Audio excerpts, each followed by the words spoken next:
Chapitre 3. L'affirmation du pouvoir monarchique sous les Capétiens et les Valois. Première partie. Ce premier document est une image extraite du film Les Visiteurs de Jean-Marie Poiret et datant de 1993. À travers cette image, on peut observer la figure du roi Louis VI le Gros qui est présenté devant les seigneurs dans sa tente à la suite d'une bataille. On reconnaît aisément le roi grâce à plusieurs de ses symboles, la couronne, mais également le symbole des fleurs de lys. Devant lui sont agenouillés les seigneurs en signe d'obéissance, en signe de servitude et de fidélité. C'est ce que l'on appelle, rappelez-vous, l'hommage. Alors, Louis VI le Gros a-t-il existé? Si on regarde une généalogie, et que l'on grossisse un peu le trait, on voit très bien que Louis VI le Gros a bien existé. Le voici, il a vécu à la fin du XIIe siècle, première moitié du XIIe siècle. En guise d'introduction, petit rappel, le pouvoir établi par Charlemagne en 800 s'est affaibli. Le dernier de ses descendants est décédé, mais face à lui, le pouvoir est surtout passé entre les mains des seigneurs qui disposent de la terre, mais également d'un pouvoir judiciaire et militaire. En 987, un nouveau roi s'impose et une nouvelle dynastie prend le pouvoir, avec Hugues Capet qui met en place la dynastie des Capétiens. Alors nous allons voir dans cette leçon comment s'affirme le pouvoir de ces rois capétiens, puis de leurs descendants les Valois dans le royaume de France. Si on regarde la généalogie des rois de France, souvenez-vous de ce que vous avez.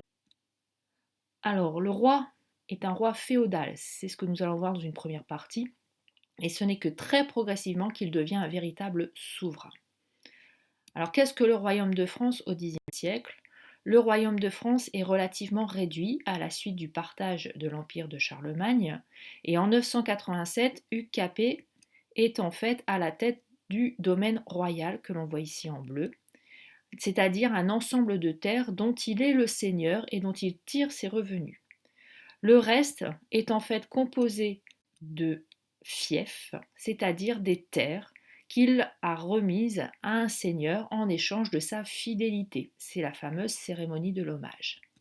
Alors on compte en France des fiefs qui appartiennent au roi d'Angleterre, donc le roi de France a donné des terres en échange de la fidélité du roi d'Angleterre, c'est par exemple le cas du duché de Normandie, mais on a également d'autres types de seigneurs, par exemple le duc de Gascogne ou le comte de Toulouse. Ce qui veut dire que le roi de France n'est finalement qu'un seigneur parmi tant d'autres, c'est le plus puissant des seigneurs.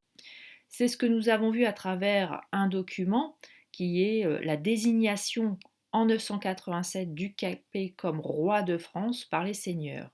C'est un roi élu et un roi consenti par tous les seigneurs du royaume. Et à la suite de cette élection, il est couronné. C'est vraiment le moment symbolique où ce seigneur devient roi. Il a été choisi pour plusieurs raisons. Première raison, il est éminent, il est reconnu par tous. Il est reconnu grâce à ses actions, grâce à sa noblesse et sa puissance militaire. C'est quelqu'un de valeureux, de brave, qui a également de grandes qualités humaines qu'il a montrées par le passé. Et on attend de lui qu'il agisse comme un bon père de famille. Donc vous voyez, le roi est un père pour ses sujets et il a le pouvoir de protection sur eux. Alors si maintenant on regarde d'un peu plus près le sacre, ce moment fort qui fait d'un seigneur un roi, nous avons ici un document qui est l'enluminure présentant le sacre du roi Philippe Auguste. Donc une enluminure, c'est une petite peinture que l'on retrouvait dans les manuscrits du Moyen Âge. Sur cette enluminure, on peut distinguer au centre le roi Philippe Auguste, agenouillé, en signe de pénitence. Il s'agenouille non pas devant les seigneurs, mais devant Dieu. Il a les symboles de la royauté, la cape avec les lys. Il est en train de prier. À côté de lui, les clercs, les membres du clergé, qui vont procéder à son couronnement, à son sacre. Et en fait, il représente cet intermédiaire avec Dieu. Le roi, à genoux, le futur roi, reçoit son pouvoir par les intermédiaires de Dieu, donc il reçoit son pouvoir de Dieu. De l'autre côté, on distingue le monde civil, les laïcs, en la personne des seigneurs.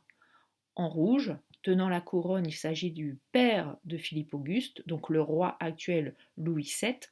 Et à côté, on peut observer le seigneur tenant l'épée, qui est le symbole du pouvoir militaire du roi, et un autre seigneur un petit peu plus dans le coin qui tient le sceptre, composé d'une main qui représente la main de justice, symbole du pouvoir judiciaire du roi. C'est lui qui rend la justice et c'est lui qui est l'arbitre des lois et qui peut mettre en place des lois dans le royaume. Au milieu et derrière le roi, la Bible. La Bible qui est le livre sacré qui lie les chrétiens à Dieu, qui est la parole divine, et donc le rappel que le roi tient son pouvoir de Dieu et qu'entre le roi et Dieu, il y a une sorte de contrat et qu'il n'a de devoir à rendre qu'à Dieu et non plus aux autres seigneurs.